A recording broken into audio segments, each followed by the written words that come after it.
92.7 big FM पर आप सुन रहे हैं यादों का idiot box with Nilesh Mishra और मैं आपको सुनाने जा रहा हूं कंचन पंत की लिखी कहानी पूनम और वो रात, बिना किसी एड ब्रेक के।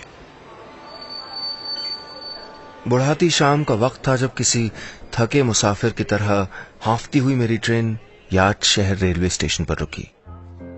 मैं अपने जूते के फीते बांधकर सामान समेट के उतरने वालों की भीड़ छटने का इंतजार करने लगा। सबको उतरने की ऐसी जल्दी थी जैसे छुट्टी की घंटी बजने पे स्टूडेंट्स को क्लास से निकलने की होती है। जब गेट के पास भीड़ थोड़ी कम हो गई तो मैंने अपना बैग कंधे पे टांगा, साइड स्टैंड पे रखी पानी की आधी भरी हुई बोतल उठाई और बाहर निकल आया। 8 साल बाद अपने घर याद शहर लौटा था मैं। दिल में अजीब सी उथल पुथल मची हुई थी। स्टेशन से बाहर निकलते ही अजनबियत का एक घेरा मेरे आसपास सिमट आया। इन सालों में याद शहर काफी बदल गया था। साफ सुथरी चौड़ी सड़कें, ऊंची ऊंची इमारतें, शॉपिंग मॉल्स। मैं टैक्सी स्टैंड पे खड़ी एक टैक्सी में बैठ गया। आदर्श नगर, मैंने कहा और टैक्सी सड़क पे दौड़ने लगी। स्टेशन से गांधी चौक, वहां से दाएं जाके हनुमान मंदिर, मंदिर के बाद बाएं लेकर पम्मी लाला की दुकान और दुकान के ठीक सामने मेरा घर। याद शहर की हर गली किसी नक्शे की तरह मेरे दिमाग पे छपी हुई थी। इन्हीं जानी पहचानी गलियों में मैं एक अनजान रास्ते पे चल रहा था। पुरानी यादों का बवंडर मुझको खींचे ले जा रहा था और न चाहते हुए भी मेरी हर याद उस एक चेहरे पे जाके रुक जाती थी। वो पूनम के चांद की तरह छन से मेरे सामने आई थी। सफेद सलवार कमीज, कमर तक लंबे बाल, जिसकी एक लट बार बार चेहरे को छूने की कोशिश कर रही थी। उसकी आंखों में जरूर कोई चुंबक रहा होगा।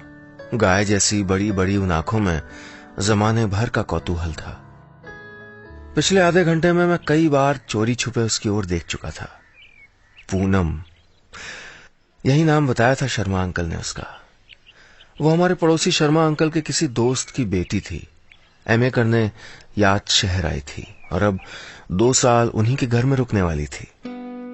रवि के लंदन जाने के बाद घर बहुत सूना हो गया था, लेकिन इसके आने से फिर से रौनक आ गई घर में। शर्मा अंकल ने पूनम के गाल पे प्यार से चपत लगाते हुए कहा। वो मुस्कुरा दी। लगा जैसे किसी ने मोती बिखेर दिए हों। मैं उसको मुस्कुराते हुए देखते रहना चाहता था, लेकिन 3 दिन बाद होने वाले सिविल सर्विसेज के एग्जाम का ध्यान आया और मैं उठ के छत पे बने अपने कमरे में चला गया। मेरी चारपाई पर किताबों का ढेर आराम फरमा रहा था। मैंने चारपाई पे बैठ के एक तकिया पीठ के पीछे लगाया और दूसरा अपनी गोद में रखा। फिर किताबों के ढेर से एक किताब निकाल ली और फिजिक्स का वो चैप्टर फिर खोल लिया जो पिछले 3 दिनों से रोज खुलता और बंद होता था। क्वेश्चन 1 का उत्तर ऑप्शन बी, क्वेश्चन 2 का उत्तर ऑप्शन ए, क्वेश्चन 3 का ऑप्शन डी। मैं बिना सवाल पढ़े आंसर शीट से जवाब देख के हर सवाल के आगे पेंसिल से निशान बनाता जा रहा था। काश एग्जाम में भी इन सवालों के सही जवाब पीछे के पन्ने पे दिए जाते। मल्टीपल चॉइस में से अपने लिए सही चुनाव करना न मुझको एग्जाम में आया न जिंदगी में। संगीत सीखना चाहता था पर फिजिक्स के फॉर्मूले सीखने लगा। स्टेज पे खड़े होकर गाना चाहता था पर क्लासरूम में सवाल हल करता रहा। अपनी नई दुनिया बनाना चाहता था पर अपने घर वालों के घर में तक जगह नहीं बना पाया था। आप सुन रहे हैं यादों का edit box with Nilesh Mishra, सिर्फ 92.7 बिग एफएम पर। पिछले 3 सालों से पिताजी की मर्जी के मुताबिक मैं सिविल सर्विसेज की तैयारी कर रहा था और हर बार फेल होता था। कई बार तो लगता था जैसे फेलियर शब्द मेरे लिए ही बना हो। रात के 11:30 बज रहे थे। मैंने अपनी कुर्सी और मेज खिड़की के पास खिसकाई, खिड़की को पूरा खोला और पढ़ने बैठ गया। रात की खामोशी और ठंडी हवाओं से मेरे अंदर का तनाव कम हो रहा था। मैंने आंखें बंद की और हवाओं को अपने चेहरे पे महसूस करने लगा। ठीक उसी पल पापा पहुंच गए। मुझको आंखें बंद किए देख के उनके माथे पे शायद बल पड़ गए थे। मैंने जैसे ही आंखें खोली, पापा ने अपने चेहरे और आवाज को जबरदस्ती सामान्य किया और बोले, तुम तो पढ़ोगे ना अभी? सोते समय बाहर की लाइट बंद कर देना। मेरे सोने का समय तय करने के लिए पापा ने नया रास्ता चुना था। अगर कभी जल्दी लाइट बंद हो जाती तो अगले दिन पापा एक न एक बार जरूर जता देते कि रात को जल्दी सो के मैंने कितना बड़ा अपराध कर दिया था। खैर, मैंने हाँ में सर हिला के किताब के पन्ने पलटने शुरू कर दिए और पापा चले गए। पापा के जाते ही मैंने किताब किनारे सरका दी और आंखें फिर बंद कर ली। मैं खामोशी की आवाज सुन ही रहा था कि बाहर से आंखों में एक फ्लैश सा चमका। मैंने घबरा के आंखें खोली। शायद शर्मा जी के बेटे रवि के कमरे की लाइट ऑन हुई थी। रवि का कमरा मेरे कमरे के ठीक सामने था। 10वीं क्लास में शर्मा जी ने रवि के लिए छत पे अलग से कमरा बनवा दिया था ताकि उसकी पढ़ाई घर वालों की आवाज से डिस्टर्ब ना हो। देखा देखी पापा ने परीक्षाओं से पहले मेरे लिए भी एक कमरा तैयार करवा दिया था। दोनों के कमरों के बीच सिर्फ 2 फुट ऊंची रेलिंग का फासला था और हम दोनों रात को पढ़ने के बजाय एक दूसरे के साथ लूडो खेलने में जुट जाते। लेकिन रवि के जाने के बाद से तो यह कमरा बंद ही रहता था। मैं हैरानी से उसी ओर देख रहा था कि तभी कमरे की खिड़की खुली। चांदनी में नहाई पूनम खिड़की के उस पार खड़ी थी। पूनम ने जूड़े में कसे अपने बाल खोले और उनको हवा में लहराने के लिए छोड़ दिया। फिर खिड़की के ग्रिल से टेक लगा के खड़ी कुछ देर मुस्कुराती रही। न जाने कितनी देर वो यूं ही खड़ी रही, न जाने कितनी देर मैं यूं ही उसको देखता रहा, न जाने कितनी देर वक्त यूं ही रुका रहा।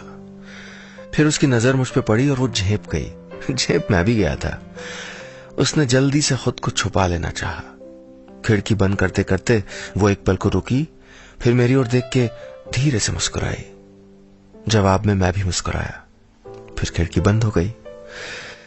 कह नहीं सकता मैं कि उस मुस्कान में क्या था, लेकिन मेरी सारी तकलीफ जैसे एक पल में हवा हो गई। मेरा दिल एक सूखे पत्ते की तरह हल्का हो गया। पढ़ने में मन उसके बाद भी नहीं लगा, लेकिन अब न पढ़ने का अपराध बोध नहीं था। उस रात मुझको नींद नहीं आई। पहली बार किसी को होठों के साथ आंखों से भी मुस्कुराते देखा था मैंने, और मुझको पता ही नहीं चला कि कब ये मुस्कुराहट मेरी बेरंग जिंदगी का नूर बन गई।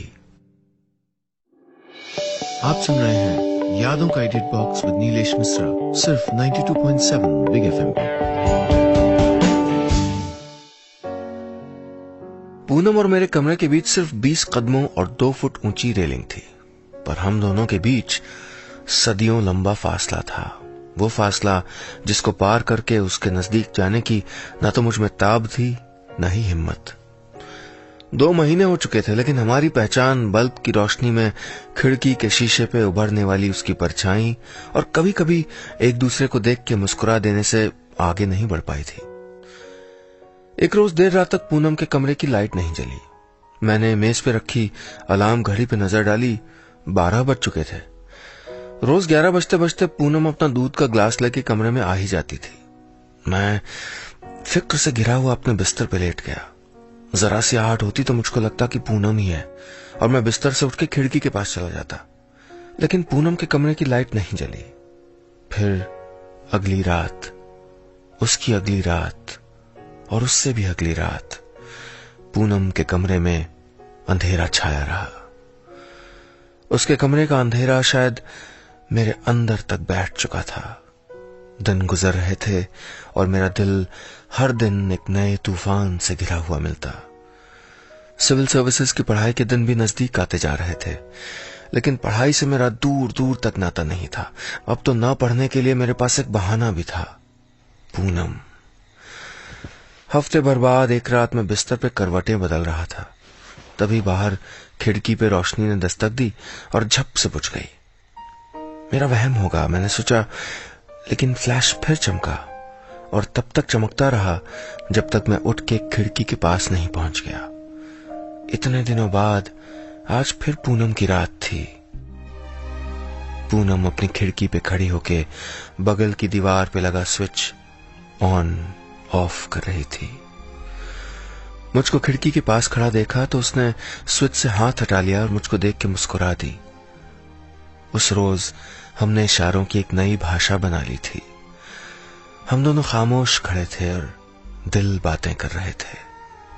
उसके दिल ने पूछा, कैसे हो? तुम कहां चली गई थी? मेरे दिल ने कहा, मुझको याद किया? वो शरारत से मुस्कुराई। दिल की गहराइयों से मेरी आंखें भर आईं। मैंने भी, उसकी आंखें भी छलकने को थीं। तुम बहुत सुंदर लग रही हो, मैंने कहा। उसने शर्मा की लाइट बंद कर दी। पूनम और मेरी मुलाकात अब तक खिड़कियों के दायरे में ही सिमटी थी और बातें भी अब तक सिर्फ नजरों और इशारों से होती थीं। ऐसा नहीं था कि हम दोनों को एक दूसरे से मुलाकात के मौके नहीं मिलते थे। पड़ोसी थे हम, हमारी छतें एक दूसरे से जुड़ी हुई थीं। मैं चाहता तो एक छलांग मार के उसके कमरे के पास पहुंच सकता था, लेकिन इस गुपचुप चोरी छुपी मुलाकात का अपना अलग ही मजा था। हम दोनों एक दूसरे का हाथ थामे प्यार की एक अजनबी डगर पे साथ चल पड़े थे। आप सुन रहे हैं यादों का edit box with Nilesh Mishra, सिर्फ 92.7 बिग एफएम पे।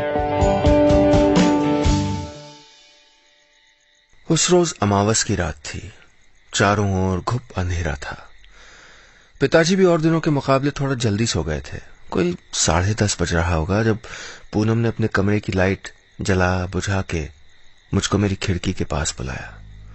अमन, हनुमान टेकड़ी पे चलोगे? पूनम कुछ फुसफुसाते हुए बोली। मैंने न समझने के अंदाज में पूनम को इशारा किया।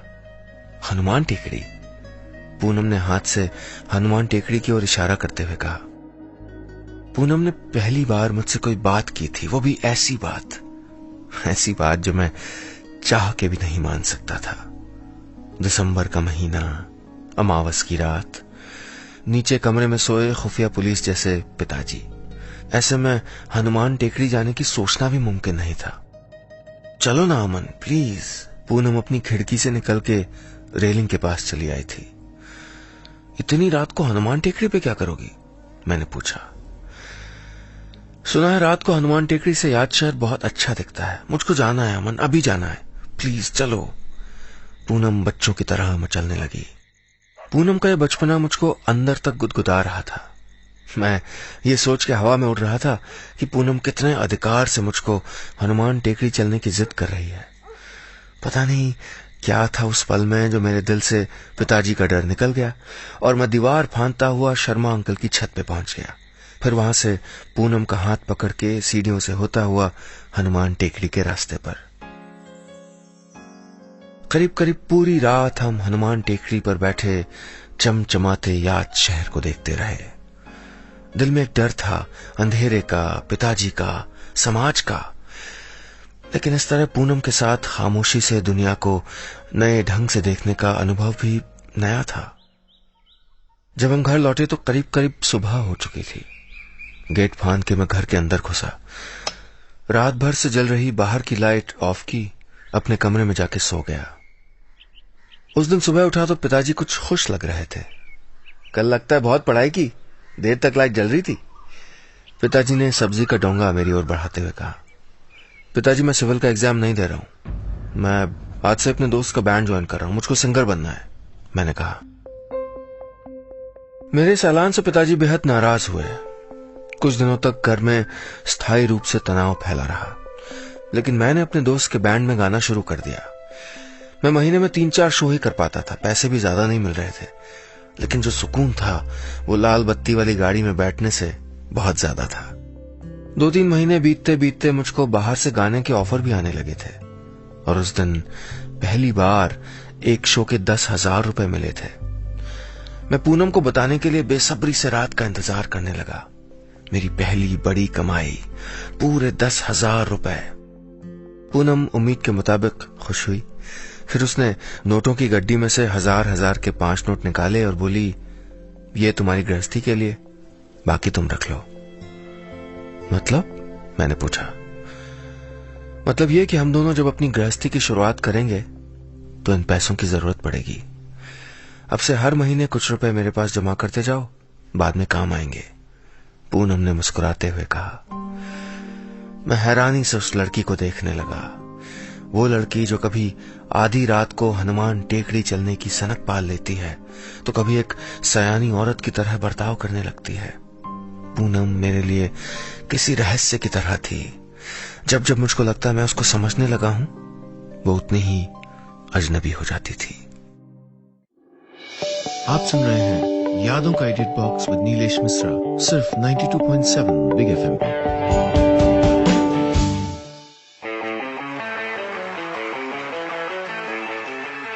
दिन बीत रहे थे। मैं धीरे धीरे कामयाबी की ओर बढ़ रहा था। एक दिन मुझको विदेश में स्टेज शो करने का ऑफर मिला। पूरे 7 दिन का यूरोप टूर। अपने पैरों पे खड़ा होना किसको कहते हैं, उस दिन समझा था मैं। पापा को भी पहली बार मुझ पे गर्व हो रहा था। अगर शो सफल रहता तो उसी कंपनी के साथ 3 साल का कॉन्ट्रैक्ट, फिर खूब सारे पैसे, बड़ा घर, अपनी गाड़ी। फिर अचानक ध्यान आया कि पूनम का नाम तो अपने भविष्य की योजनाओं में मैंने शामिल ही नहीं किया। एक पल को मैं शर्मिंदा हुआ, फिर लगा पूनम तो मेरी ही है। टूर की तैयारियां, दिन रात का रिहर्सल और वक्त न जाने कहां उड़ जाने लगा। रात को लौटते हुए अक्सर देर हो जाती थी। पूनम लाइट जलाए खिड़की पे मेरा इंतजार करती रहती। खामोश इशारों में बातें किए तो न जाने कितने महीने बीत गए थे और मैं तो इस हालत में भी नहीं होता कि 2 पल खड़े होके उसका हाल चाल पूछ सकूं। एक दिन रिहर्सल से लौट के मैं ऐसे ही थका हुआ बिस्तर पे लेटा था। पूनम ने बल्ब से फ्लैश चमका के मुझको खिड़की पे आने का इशारा किया। कुछ झुंझलाता हुआ मैं खिड़की के पास पहुंचा। अपनी आदत से उलट पूनम उस दिन बहुत परेशान दिख रही थी। मेरे थके हुए शरीर को उस वक्त पूनम की परेशानी से ज्यादा अपनी नींद की चिंता थी। अमन, तुम मेरे साथ शादी करोगे? अभी? पूनम ने पूछा। मैं जैसे नींद से जागा। तुम भी ना कुछ भी बोल देती हो, मैंने हंसते हुए कहा। मैं सीरियस हूं अमन। नीचे मम्मी पापा रवि के साथ मेरी शादी तय कर रहे हैं। उनकी नजर में रवि मेरे लिए तुमसे अच्छा पति साबित होगा। अब मेरे पास भाग के शादी करने के अलावा कोई रास्ता नहीं है। पूनम की बड़ी बड़ी आंखें ये कहते हुए कुछ पनीली हो चली थी। कहां मुझको अगले दिन अपने टूर पे निकलने की तैयारी करनी थी और कहां पूनम मुझको उसमें और मेरे आने वाले चमचमाते भविष्य में से किसी एक को चुनने को कह रही थी। तुम कैसी जिद लेके बैठ गई हो यार। अभी मुझको यूरोप में स्टेज शो करने का ऑफर मिला है। अभी शादी कर लेंगे तो सब चौपट हो जाएगा। मैं भी सेटल भी तो नहीं हुआ हूं, तुम समझ रहे हो ना? मैंने पूनम के दोनों कंधों को अपनी हथेलियों से दबाते हुए कहा। लेकिन आज मैं उससे नजर नहीं मिला पाया था। पूनम की आंखों से एक बूंद गिरी, लेकिन दूसरी बूंद गिरने से पहले उसने खुद पे काबू पा लिया। उसने मेरी आंखों में आंखें डाली और मजबूत आवाज में बोली, बधाई हो, चुनाव करना सीख गए हो तुम अब। Best of luck. इसके बाद पूनम मुड़ी और अपने कमरे में जाके पहले दरवाजा, फिर खिड़की और फिर लाइट भी बंद कर दी। मैं उसके कमरे में पसरे अंधेरे को खामोश देखता रह गया। यूरोप टूर के बाद मुझको कई बड़े प्रोजेक्ट्स मिले, ढेर सारा पैसा मिला। मुंबई में अपना फ्लैट, बड़ी गाड़ी, सब कुछ। लेकिन कुछ खो जाने का एहसास ताउम्र बना रहा। कुछ महीनों में पता चला कि पूनम की शादी रवि से हो गई है। बस याद शहर आने का आखिरी बहाना भी खत्म हो गया। लेकिन इस बार जब मुझको याद शहर में एक स्टेज शो करने का ऑफर मिला तो मैं मना नहीं कर पाया। शायद एक बार पूनम को देख लेने का लालच रहा होगा। हनुमान मंदिर से आगे बढ़ के पम्मी लाला की दुकान और दुकान के ठीक सामने मेरा घर। टैक्सी रुकी, मैं उतरा, अपना सूटकेस उठाया और गेट खोलने के लिए हाथ बढ़ाया ही था कि निकर और टी-शर्ट पहने एक तूफान मुझको धकियाते हुए मेरे बगल से गुजरा और मेरे पीछे छुप गया। हाथ में खाने की थाली लिए एक दूसरा तूफान सामने से मेरी ओर चला आ रहा था। पूनम, मेरी अधूरी ख्वाहिश, मेरे दोस्त रवि की पत्नी, मेरी टांगों के पीछे छुप के खड़े 8 साल के उस बच्चे की मां मेरे ठीक सामने खड़ी थी। आप सुन रहे हैं यादों का edit box with Nilesh Mishra सिर्फ 92.7 बिग एफएम पे। मेरे पैर सुन्न पड़ गए, धड़कनें रुक गई, आंखें पत्थर सी बन के उसको देखने लगी। मैं कह रही हूं खाना खा लिया अम्मू, नई फुटबॉल चाहिए कि? बस मुझको अपने सामने देखने से पहले सिर्फ इतना ही कह पाई थी वो। वक्त का पहिया जैसे फिर एक बार हम दोनों को उसी मोड़ पे ले आया था। हमारे बीच ये 8 साल चुपके से कहीं खिसक गए। मैंने उसकी आंखों में देखा जैसे पूरा समंदर उनमें उतर आया हो। उसने अपनी डबडबाई आंखों को अपनी पलकों से छुपाने की कोशिश की, लेकिन आंसू की एक जिद्दी बूंद कोरों से झांकी गई। मैं उसको देखता रहा और उसने अपनी नजरें मेरे चेहरे से हटा ली। फिर मेरे पीछे छुपे बच्चे का हाथ पकड़ा और उसको खींचती हुई अपने घर ले गई। बच्चा अब भी कुनमुना रहा था, खाना न खाने की जिद कर रहा था।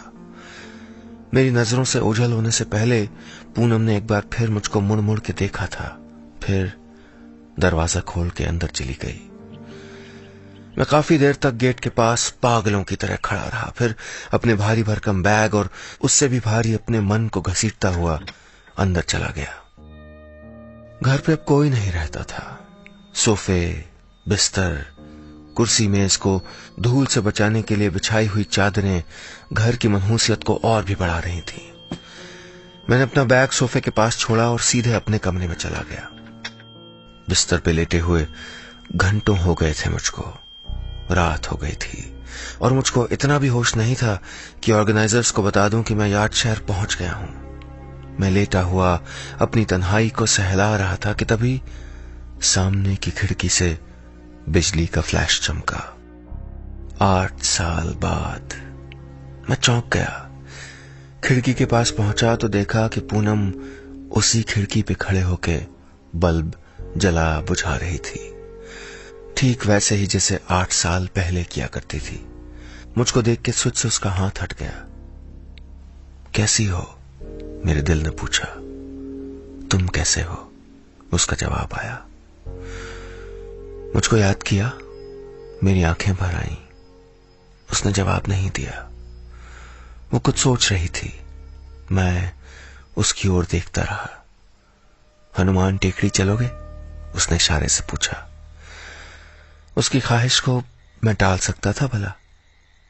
थोड़ी देर में हम दोनों हनुमान टेकड़ी पे बैठे चमचमाते यार्ड शहर को देख रहे थे। तुम खुश हो? एक लंबी खामोशी के बाद मैंने पूछा। हां, उसने कहा। तुम्हारा बेटा बहुत प्यारा है। क्या नाम है उसका? मैंने फिर पूछा। अमन, पूनम ने बिना हिचके जवाब दिया। जब अमन पैदा हुआ तो मैं उसके चेहरे में तुम्हारी सूरत तलाश रही थी। सोचा था कभी तुमसे मिलूंगी तो तुमको बताऊंगी, और किसी से तो कह नहीं सकती थी ना। पूनम की आवाज किसी तालाब की तरह शांत और शायद उतनी ही गहरी थी। मैंने कुछ नहीं कहा, बस अंधेरे में ही हाथ से बगल में उगी घास को नोचता रहा। पूनम ने अपने पर्स से कुछ रुपए निकाले और मेरे हाथ पे रखती हुई बोली, पूरे 16,000 हैं। याद है ना, तुमने अपनी गृहस्थी शुरू करने के लिए मेरे पास रखे थे। अब वक्त आ गया है, शादी कर लो अमन। उसने जैसे मेरी दुखती रग पे हाथ रख दिया था। नहीं पूनम, मैं अपना प्यार तो नहीं निभा पाया, अब किसी और से शादी करके उसको धोखा नहीं दे पाऊंगा, मैंने पिघलती हुई आवाज में कहा। पूनम ने मेरा हाथ पकड़ा और उठ खड़ी हुई। तो चलो हम दोनों कर लेते हैं शादी, उसने मेरी आंखों में आंखें डाल के कहा। मैंने हैरानी से उसकी ओर देखा, लेकिन उसके चेहरे पे मजाक का एक रेशा तक नहीं था। पूनम और मैं और पूनम। मैंने एक पल को सोचा, फिर मेरे होठों पे मुस्कुराहट खिलाई। अब भी बिल्कुल नहीं बदली थी पूनम, वही पागलपन, वही बचपना। नहीं पूनम, एक गलती कर चुका हूं, अब नहीं। मैंने अपना हाथ उसके हाथों से धीरे से छुड़ा के कहा। जानते हो अमन, मैं अपने पति की बहुत इज्जत करती हूं। मेरा तुम्हारे साथ भागने का कोई इरादा भी नहीं था। अब तुम सच में सही चुनाव करना सीख गए हो। अब मुझे तुम्हारी कोई चिंता नहीं, पूनम ने मुस्कुरा के कहा और फिर से नीचे बैठ गई। मैं कुछ देर पूनम को देखता रहा। वो जो शादीशुदा थी, वो जो 8 साल के बच्चे की मां थी, वो जो अपने पुराने प्रेमी के साथ आधी रात को एक सुनसान पहाड़ी पे बैठी हुई थी, और वो जो आज भी उतनी ही पवित्र थी जितनी 9 साल पहले हुआ करती थी। मैं पूनम के बगल में जाके बैठ गया। तो कोई लड़की देखो ना मेरे लिए। बिल्कुल अपने जैसी, मैंने शरारत से कहा। पूनम भी शरारत से मुस्कुरा दी। बस इतनी सी थी ये कहानी।